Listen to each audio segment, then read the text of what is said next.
오헨리 작가 단편소설 제목 황금고리의 자매들입니다. 1분 작품 감상 포인트입니다. 이 작품은 화려하고 복잡한 거대 도시를 배경으로 전혀 다른 세상을 살아가는 듯 보이는 두 사람이 우연한 기회에 마주치며 벌어지는 짧지만 강렬한 일화를 다루고 있습니다. 낯선 사람으로 가득한 관광버스는 우리네 삶이 축소된 하나의 작은 사회와 같습니다.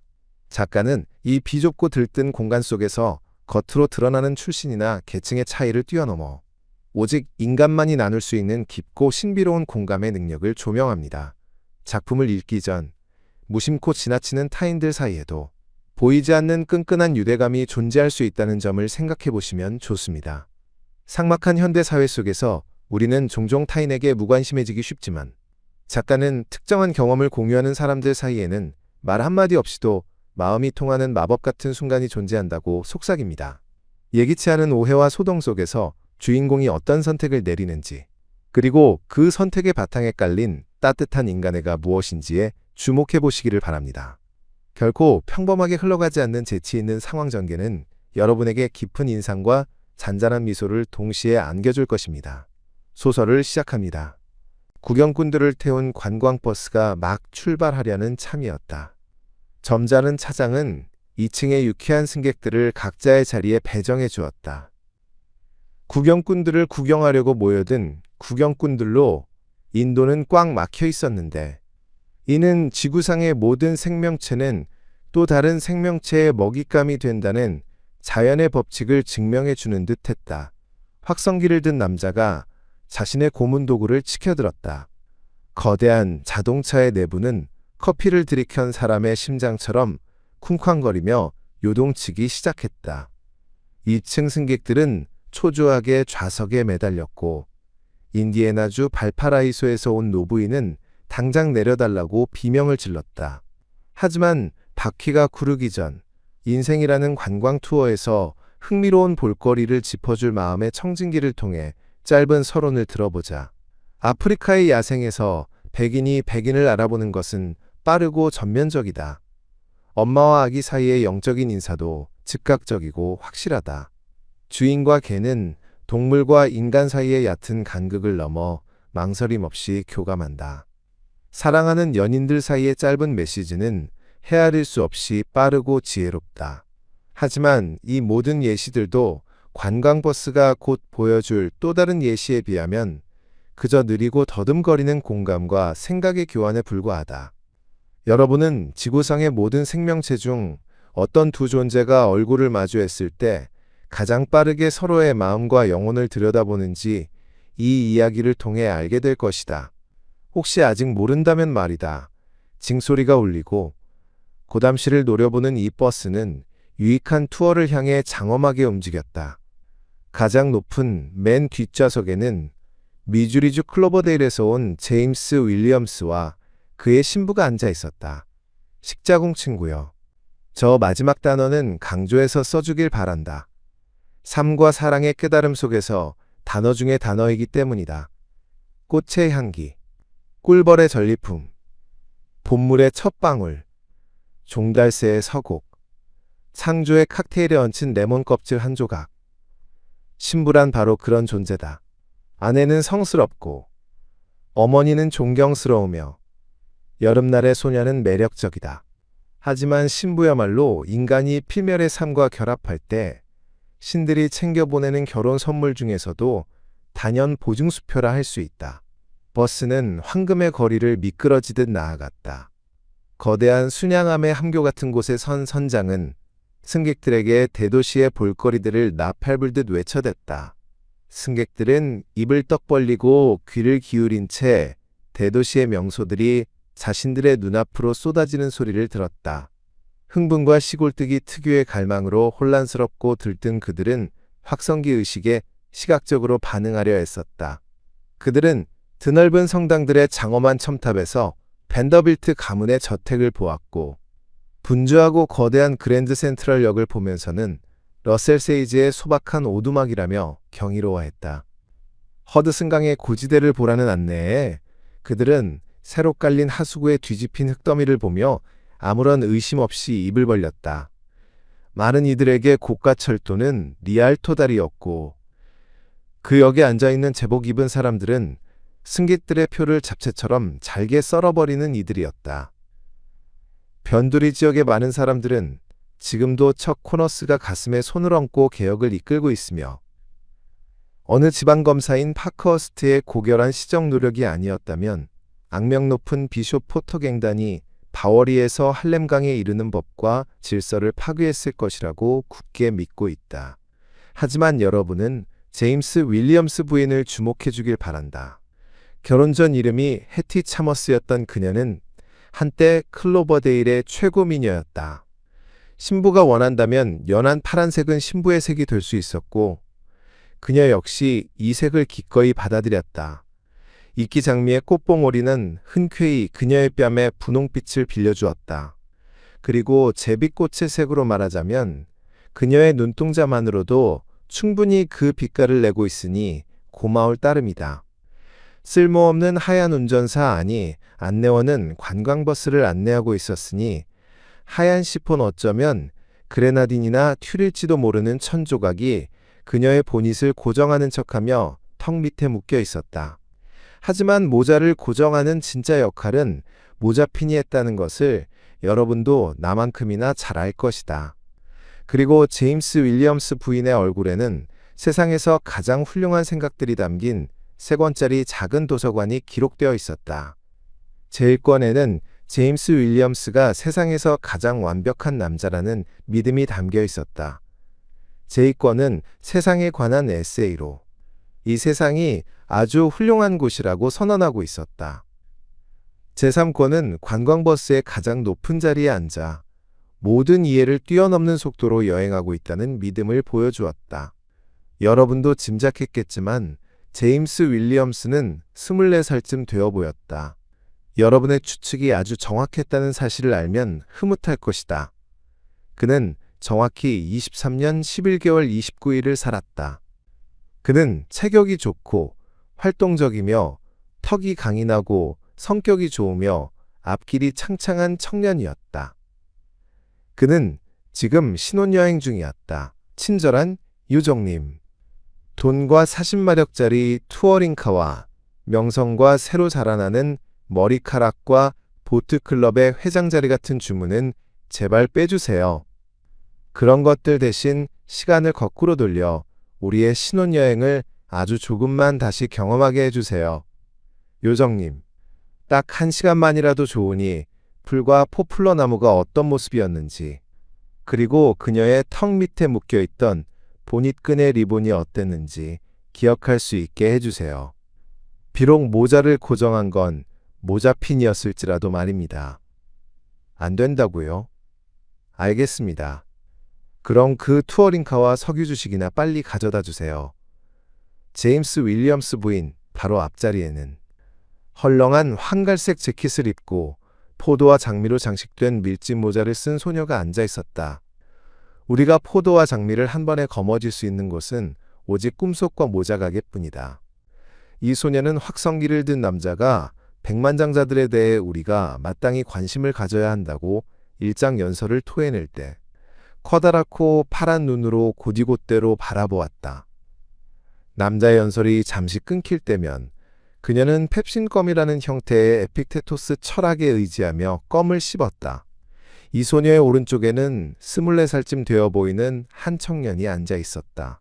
그 역시 체격이 좋고 활동적이며 턱이 강인하고 성격이 좋아 보였다.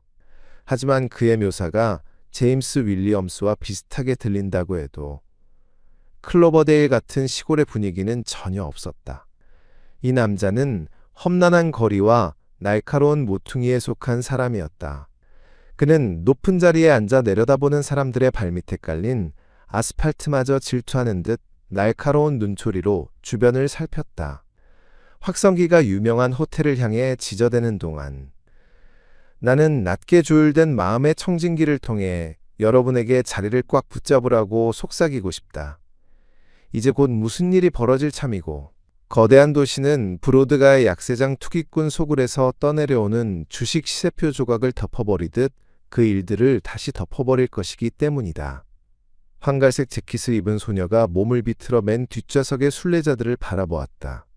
다른 승객들은 이미 다 파악한 터라. 그녀의 뒤에 있는 좌석만이 유일하게 남은 비밀의 방이었다. 그녀의 눈과 제임스 윌리엄스 부인의 눈이 마주쳤다. 시계바늘이 두 번 똑딱이는 짧은 시간 동안 두 사람은 서로의 인생 경험과 역사, 희망과 상상을 주고받았다. 명심할 것은 이 모든 것이 오직 눈빛만으로 이루어졌다는 점이다. 두 남자가 칼을 뽑을지 성냥을 빌릴지 결정하기도 전에 말이다. 신부는 몸을 낮춰 앞으로 숙였다. 그녀와 소녀는 두 마리 뱀의 혀가 날름거리듯 빠르게 대화를 나눴다. 뱀에 비유한 것은 단지 그 빠름을 말하려는 것일 뿐 다른 의미는 없다. 두 번의 미소와 수십 번의 고갯짓으로 그들의 회담은 마무리되었다.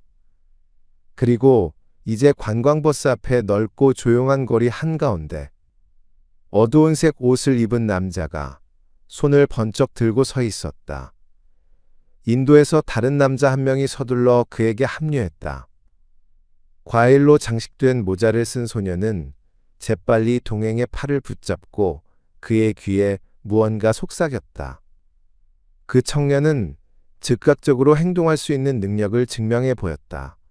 그는 몸을 낮춰 버스 가장자리로 미끄러지듯 이동하더니 잠시 가볍게 매달렸다가 이내 사라져버렸다. 대여섯 명의 2층 승객들이 그의 놀라운 고개를 의아하게 지켜보았지만 아무런 말도 하지 않았다. 이 어지러운 도시에서는 그런 식으로 버스에서 내리는 것이 일반적인 방식일지도 모르니 놀란 티를 내지 않는 것이 현명하다고 생각했기 때문이다. 도망친 승객은 이륜마차를 교묘히 피한 뒤 이삿짐센터 트럭과 꽃집 배달마차 사이를 시냇물 위의 나뭇잎처럼 흘러 지나갔다. 황갈색 재킷을 입은 소녀는 다시 고개를 돌려 제임스 윌리엄스 부인의 눈을 바라보았다. 그러고는 방향을 바꿔 가만히 앉아 있었다. 그 사이 사복경찰의 외투 아래서 번쩍이는 배지를 본 관광버스가 멈춰섰다. 무슨 일입니까? 차장이 직업적인 말투를 버리고 거친 말로 따져 물었다. 잠깐 버스 좀 세워두쇼. 경찰관이 명령했다. 우리가 찾는 남자가 이 버스에 탔소. 핑키 맥과이어라는 필라델피아 출신 빈집털이 범이요. 저기 뒷자리에 있군. 도노반, 옆쪽을 잘 지키게. 도노반은 뒷바퀴 쪽으로 가서 제임스 윌리엄스를 올려다보았다. 내려오시지, 친구. 그가 유쾌하게 말했다. 딱 걸렸어. 이제 감옥으로 돌아갈 시간이야. 그래도 관광버스에 숨는다는 건 나쁘지 않은 생각이군. 기억해두지. 확성기를 통해 차장의 부드러운 충고가 들려왔다.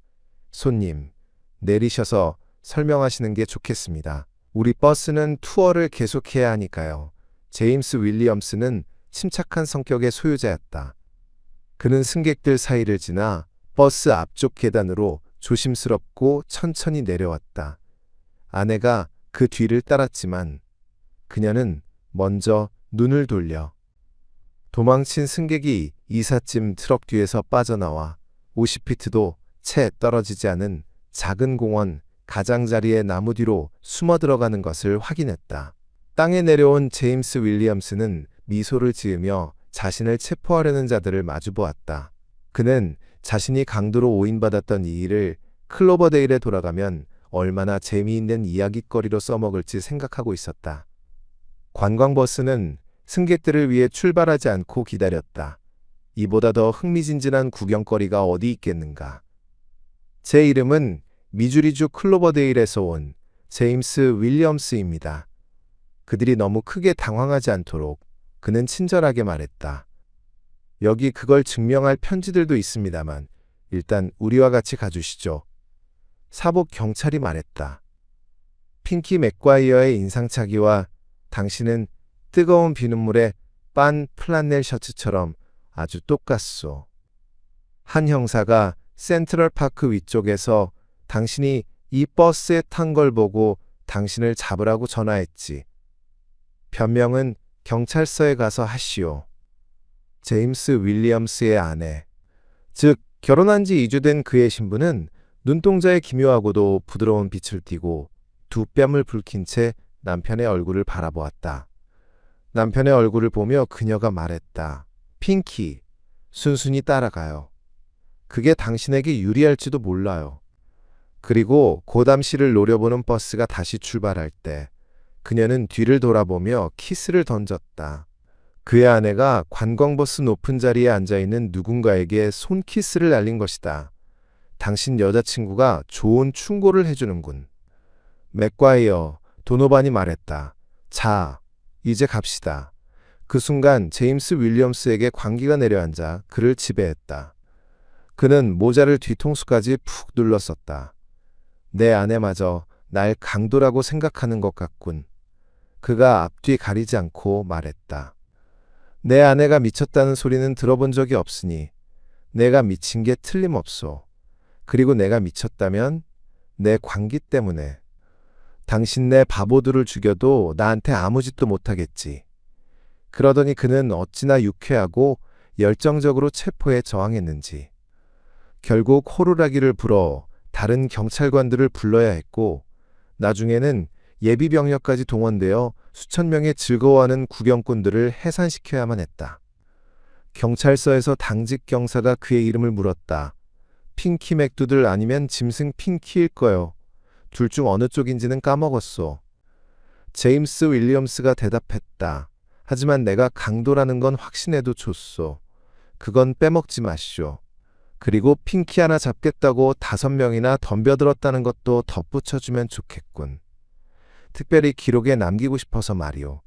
1시간 뒤, 제임스 윌리엄스 부인이 위험 있는 자동차를 타고 메디슨 애비뉴에 사는 토마스 삼촌과 영웅의 결백을 증명할 증거들을 가지고 나타났다. 자동차 제조회사가 후원하는 연극의 산막과도 같은 완벽한 전개였다. 경찰이 제임스 윌리엄스에게 저작권이 있는 강도를 흉내낸 것을 엄중히 꾸짖고 부서에서 내릴 수 있는 최대한의 명예로운 석방 조치를 취하자 윌리엄스 부인은 그를 다시 체포하듯 붙잡아 경찰서 한 구석으로 몰아넣었다. 제임스 윌리엄스는 한쪽 눈으로만 그녀를 바라보았다.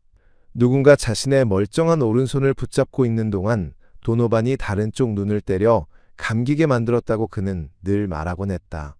전에는 단 한 번도 아내에게 원망이나 질책의 말을 한 적이 없는 그였다. 설명해 볼 수 있겠어? 그가 꽤 딱딱한 어조로 말문을 열었다. 대체 왜 당신이? 여보? 그녀가 말을 가로챈다. 내 말 좀 들어봐요. 당신에겐 1시간의 고통과 시련이었죠? 하지만 난 그녀를 위해 그랬어요. 버스에서 나와 이야기를 나눈 그 소녀 말이에요. 난 너무 행복했어요. 짐, 당신과 함께 있어서 너무 행복한 나머지 다른 사람의 행복을 모른 척할 수가 없었어요. 짐, 그 두 사람은 바로 오늘 아침에 결혼했어요. 난 그 남자가 도망치길 바랐어요.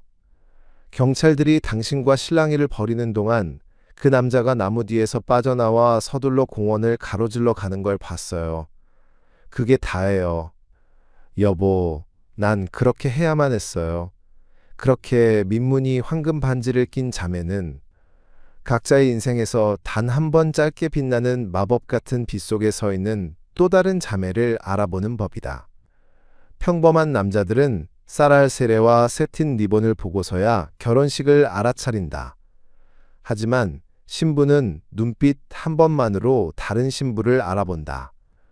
그리고 그들 사이에는 남자들이나 과부들은 알지 못하는 언어로 위로와 의미가 빠르게 전해지는 것이다. 심층 해설입니다. 거대한 도시의 빌딩 숲을 가로지르는 관광버스는 그 자체로 무척이나 흥미로운 삶의 축소판입니다.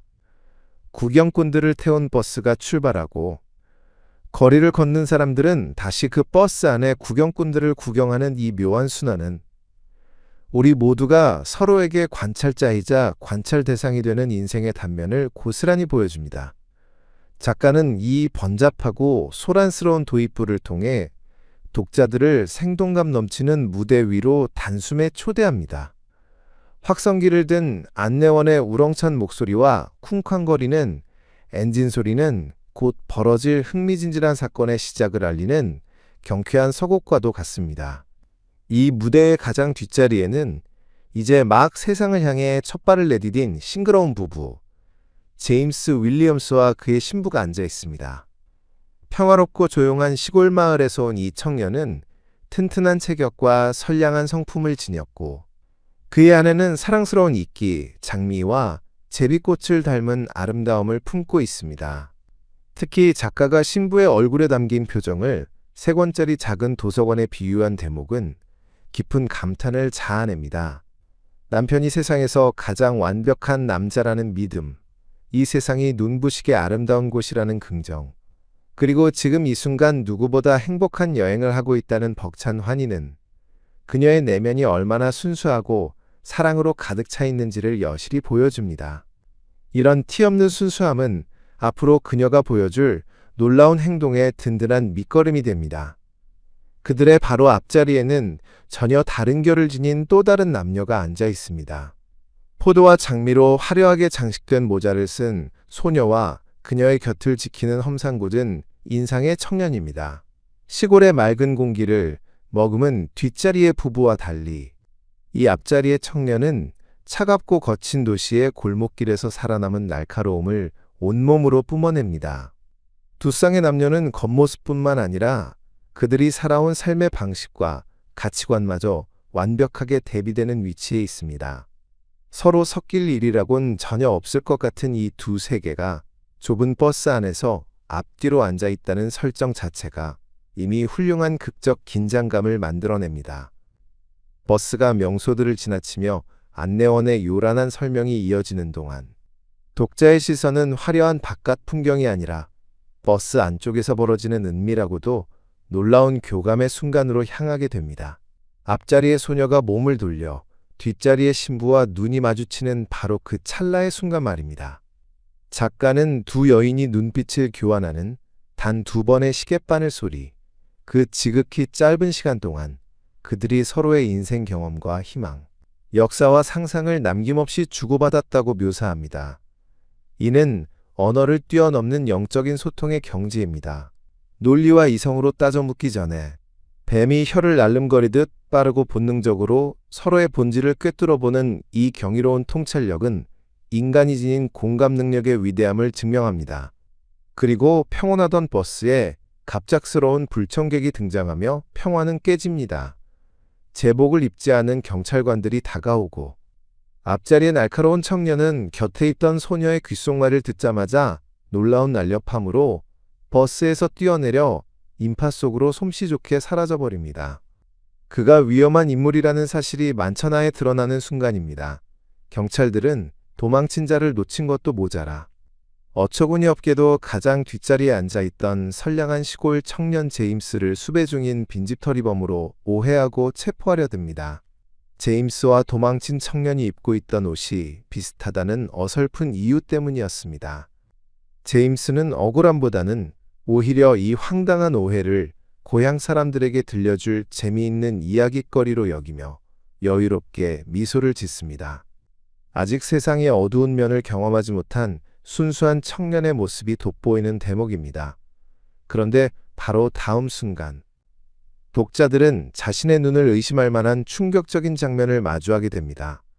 누구보다 남편을 사랑하고 신뢰하던 신부가 갑자기 경찰들에게 남편이 진짜 범인이 맞다고 거짓말을 하는 것입니다.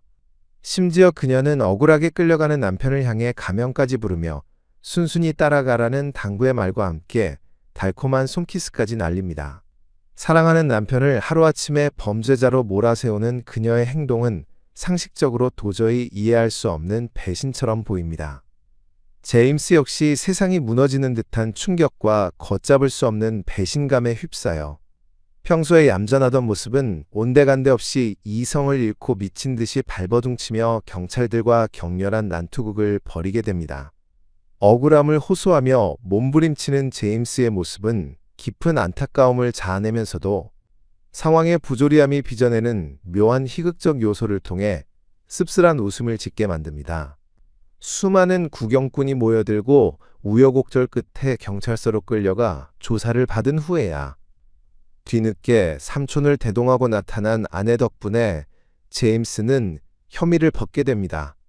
부은 눈을 하고 원망 섞인 질문을 던지는 남편에게 아내가 들려주는 진실은 그 어떤 변명보다 숭고하고 아름답습니다. 그녀가 남편을 사지로 몰아넣으면서까지 시간을 벌어주려 했던 이유는 단 하나. 바로 앞자리에 앉아있던 그 낯선 소녀 역시 오늘 아침에 막 결혼식을 올린 새 신부였기 때문입니다. 버스에서 눈이 마주친 그 짧은 순간, 두 여인은 서로가 방금 인생의 가장 아름다운 출발선에 선 신부라는 사실을 직감적으로 알아차렸던 것입니다. 비록 소녀의 남편이 쫓기는 범죄자일지라도 이제 막 사랑하는 사람과 가정을 이룬 소녀의 마음속에 피어난 희망과 행복은 자신과 다를 바 없다는 것을 그녀는 깊이 이해했습니다. 자신이 지금 남편과 함께 누리고 있는 벅찬 행복이 너무도 소중하고 크기에 다른 신부의 행복이 눈앞에서 산산조각 나는 것을 차마 모른 척할 수 없었던 것입니다. 이를 위해 그녀는 잠시나마 자신의 남편을 잃는 고통을 기꺼이 감수했습니다. 한 시간의 시련을 겪어야 했던 남편에게는 참으로 미안한 일이지만 그녀의 이 무모하고도 눈물겨운 희생은 인간이 타인을 위해 보여줄 수 있는 가장 깊은 연대감의 표현입니다. 작가는 이를 둥근 반지로 이어진 자매들에 비유합니다. 화려한 예식이나 값비싼 장식이 없어도 생애 가장 빛나는 순간을 통과하고 있는 이들만이 공유하는 영혼의 주파수가 있습니다. 세상 사람들은 겉으로 드러나는 모습이나 자극적인 사건에만 반응하지만 진정한 사랑의 의미를 아는 이들은 언어조차 필요 없는 침묵 속에서 서로의 상처를 보듬고 기꺼이 방패가 되어줍니다. 남편이 겪은 험난한 고초와 우스꽝스러운 난투극마저도 신부의 이 깊고 넓은 사랑 앞에서는 밤하늘의 별을 빛나게 해주는 짙은 어둠처럼 그저 아름다운 배경으로 녹아듭니다. 이 작품은 각박하고 매정한 세상 속에서도 타인의 아픔을 나의 아픔으로 온전히 끌어안을 줄 아는 고결한 마음이 살아 숨쉬고 있음을 보여줍니다. 찰나의 눈빛만으로 타인의 삶에 온전히 스며들어 기꺼이 희생을 선택하는 신부의 모습은 이기주의가 팽배한 우리 시대에 커다란 울림을 줍니다. 우리는 살아가면서 얼마나 많은 사람의 진짜 얼굴을 놓치고 살아가는 것일까요? 진정한 공감이란 머리로 이해하는 것을 넘어 타인의 행복을 지켜주기 위해 기꺼이 나의 불편과 희생을 감내하는 용기에서 완성된다는 사실을 작가는 따뜻하면서도 통쾌한 필치로 그려내고 있습니다. 번잡한 일상 속에서 우리가 잃어버리지 말아야 할 인간다움의 가치가 이 짧은 이야기 속에 눈부시게 빛나고 있습니다. 심리학적 분석입니다. 오 헨리의 소설 황금고리의 자매들은 단순한 소동극을 넘어 인간의 무의식 속에 자리 잡은 유대감과 정체성이 어떻게 도덕적 기준이나 사회적 질서를 압도할 수 있는지를 예리하게 파헤친 심리학적 보고서와도 같습니다. 이 작품의 서사를 이끄는 가장 핵심적인 심리적 기제는 주인공 해티 차머스, 즉 제임스 윌리엄스 부인이 지닌 신부로서의 정체성입니다. 그녀의 심리 상태는 작가가 묘사한 3권짜리 도서관이라는 비유를 통해 극명하게 드러납니다. 제1권에서 남편을 완벽한 남자로 믿는 것은 대상에 대한 극단적인 이상화이며 이는 신혼이라는 특수한 시공간이 제공하는 심리적 고양 상태를 반영합니다. 이러한 이상화는 외부의 위협이나 남편의 실제적 결함조차 인지하지 못하게 만드는 방어기제로 작동합니다. 제2권에서 세상을 훌륭한 곳으로 보는 낙관적 투사는 그녀의 내부 세계가 지닌 평온함이 외부 세계로 전이된 결과입니다. 마지막 제3권에서 자신이 모든 이해를 뛰어넘는 속도로 여행하고 있다는 믿음은 현실의 물리적 속도가 아닌 감정적 고양감이 만들어낸 주관적 시간의 확장을 의미합니다. 이러한 해티의 심리적 토대는 관광버스라는 폐쇄적이면서도 이동하는 공간 안에서 낯선 타인과의 강렬한 공명을 가능하게 합니다. 해티가 앞자리에 황갈색 재킷을 입은 소녀와 눈을 맞추는 순간 두 사람 사이에는 이성적 판단을 배제한 직관적이고 무의식적인 소통이 발생합니다. 심리학적으로 이는 집단 무의식의 한 형태인 원형적 유대감으로 해석될 수 있습니다. 신부라는 공통의 사회적, 심리적 지위는 두 여성을 하나의 비밀 결사체처럼 묶어버립니다. 해티는 소녀의 눈빛에서 공포와 간절함을 읽어내고 그것이 자신과 같은 황금 반지를 낀 자매의 위기임을 본능적으로 알아차립니다. 이때 발생하는 동질감은 사회적 법규나 남편의 안위보다 우선시되는 강력한 동기로 작용합니다. 그녀는 자신의 행복이 너무나 크기에 그 행복의 총량을 지키기 위해 타인의 불행을 막아야 한다는 기묘한 이타주의를 발휘합니다. 이는 자신의 행복을 유지하기 위한 일종의 마법적 사고이며 동시에 자아의 확장을 통해 타인의 고통을 자신의 것으로 수용하는 고도의 공감 능력의 발현입니다. 반면 제임스 윌리엄스의 심리는 질서와 예측 가능성에 기반을 두고 있습니다. 그는 강인한 턱과 좋은 성격을 지닌 전형적인 건강한 자아의 소유자입니다. 그러나 경찰에 의해 핑키 맥과이어로 오인받는 순간부터 그의 자아는 심각한 위협에 직면합니다. 처음에 그는 이 상황을 하나의 유쾌한 이야깃거리로 치부하며 여유로운 방어 기제를 사용합니다. 하지만 아내 해티가 자신을 부정하고 경찰의 편을 드는 순간 그의 자아는 붕괴의 위기에 처합니다. 아내로부터 버림받았다는 유기 불안과 자신의 정체성이 범죄자로 규정되는 현실 사이의 괴리는 그를 일시적인 광기로 몰아넣습니다. 그가 보여준 열정적인 저항은 단순한 반항이 아니라 자신의 존재론적 기반이 흔들리는 것에 대한 처절한 몸부림입니다. 그는 아내마저 자신을 강도로 생각한다는 사실을 받아들일 수 없어 차라리 스스로가 미쳤다고 선언함으로써 논리적 모순을 해결하려 합니다. 이는 극심한 스트레스 상황에서 나타나는 자아 분열적 반응이자 고통스러운 현실을 왜곡하여 수용하려는 무의식적 시도입니다. 작품 속 경찰들의 심리는 확증 편향의 전형을 보여줍니다. 그들은 핑키 맥과이어라는 범죄자의 인상착의에 제임스를 끼워 맞추며 그가 제시하는 반박의 증거들을 무시합니다. 그들에게 제임스는 단지 체포해야 할 대상일 뿐이며 이러한 대상화는 인간의 개별성을 말살하는 권력의 속성을 반영합니다. 그러나 이들의 경직된 심리는 오히려 해티의 기만적 전략이 성공하는 토양이 됩니다. 해티는 경찰의 이러한 경직성을 역이용하여 남편을 범죄자의 자리에 방치함으로써 진짜 범죄자인 소녀의 남편을 탈출시킵니다. 여기서 해티의 행위는 도덕적 관점에서는 범죄 은닉에 해당하지만 심리학적 관점에서는 자매라는 이름의 더 높은 가치를 실현하기 위한 적극적 선택입니다. 그녀는 남편이 겪을 한 시간의 고통이 다른 신부가 겪을 평생의 불행보다 작다고 판단하는 공리주의적 감성을 보여주는데 이는 이성적 계산이 아니라 신부라는 공유된 정체성에서 기인한 직관적 결단입니다. 두 여인의 관계도는 보이지 않는 황금고리로 연결된 대칭적 구조를 이룹니다. 해티는 안정적이고 합법적인 신부의 표상인 반면 황갈색 재킷의 소녀는 불안정하고 위태로운 신부의 처지에 놓여 있습니다.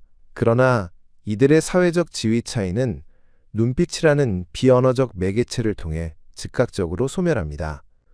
눈빛은 언어가 가닿지 못하는 무의식의 심연을 연결하는 통로가 되며 두 번의 미소와 고갯짓은 수천 마디의 대화보다 더 깊은 심리적 합의를 이끌어냅니다.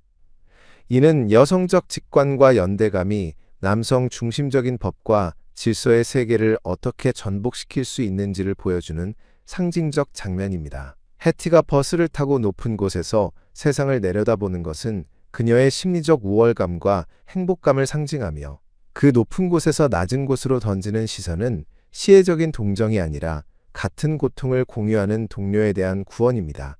결말부에서 제임스의 석방과 해티의 고백은 억눌렸던 갈등의 해소이자 두 사람의 관계가 새로운 차원으로 도약하는 계기가 됩니다. 제임스는 아내의 설명 앞에서 분노를 거두고 그녀의 심리를 이해하려 노력합니다. 그가 느꼈던 배신감은 아내의 행위가 자신에 대한 불신이 아니라 타인에 대한 거대한 사랑의 확장임을 깨닫는 순간 연민으로 치환됩니다. 해티의 고백은 자신의 행복을 완성하기 위해 타인의 행복을 지켜내야만 했던 신부의 소명을 담고 있습니다. 그녀는 자신이 누리는 축복이 우연이 아님을 증명하기 위해 같은 축복의 시간을 지나고 있는 자매를 위해 대가를 치른 것입니다. 이는 트라우마를 예방하고 행복을 보존하려는 무의식적 방어 기제가 타인으로 확장된 결과입니다. 결국 황금고리의 자매들은 인간의 심리가 사회적 규범이라는 좁은 틀에 갇히지 않음을 보여줍니다. 특히 신부라는 인생의 특수한 전환기에 놓인 여성들이 공유하는 심리적 유대감은 시공간을 초월하는 힘을 발휘합니다. 오 헨리는 이를 통해 인간 관계의 본질이 이성적인 계약이나 법적인 테두리 안에 있는 것이 아니라 서로의 영혼을 투명하게 들여다보는 찰나의 공감 속에 있음을 역설합니다. 해티의 기만적 행동은 사실 가장 진실한 인간의 발현이었으며 제임스의 광기는 그 진실을 마주하기 위한 고통스러운 통과 일이었던 셈입니다. 이 소설은 우리가 타인과 맺는 수많은 관계 중에서 가장 강력한 것은 바로 같은 아픔이나 기쁨을 공유하고 있다는 정체성의 자각임을 심리학적으로 예리하게 증명하며 마무리됩니다. 함께 읽으면 좋은 소설 추천입니다. 오 헨리의 황금고리의 자매들을 읽으며 느꼈던 그 가슴 뛰는 연대감과 인생의 찰나적인 아름다움을 더 깊이 음미하고 싶은 분들께 가장 먼저 오 헨리의 또 다른 걸작인 크리스마스 선물을 추천해드리고 싶습니다. 이 작품은 황금고리의 자매들에서 보여준 신부의 헌신과 희생이라는 주제를 부부간의 지극한 사랑으로 확장하여 보여줍니다. 가난한 부부가 서로를 위해 가장 소중한 것을 포기하는 과정은 황금고리의 자매들에서 해티가 남편의 명예를 잠시 희생하면서까지 다른 신부를 도왔던 그 심리적 동기와 맞닿아 있습니다. 두 작품 모두 겉으로 보기에는 어리석어 보일 수 있는 선택이 실제로는 인간만이 도달할 수 있는 숭고한 사랑의 증거임을 강조하고 있으며 오 헨리 특유의 따뜻한 시선과 반전을 통해 독자들에게 깊은 감동을 선사합니다. 특히 물질적인 가치보다 눈에 보이지 않는 마음의 가치를 우선시하는 주인공들의 태도는 각박한 현실을 살아가는 우리에게 진정한 행복의 조건이 무엇인지 다시금 생각하게 하는 힘이 있습니다. 다음으로 추천하고 싶은 작품은 캐서린 맨스필드의 가든 파티입니다. 이 소설은 상류층 소녀 로라가 자신의 집에서 열린 성대한 파티와 이웃 가난한 집의 죽음이라는 극명한 대비를 목격하며 겪는 심리적 성장을 다루고 있습니다.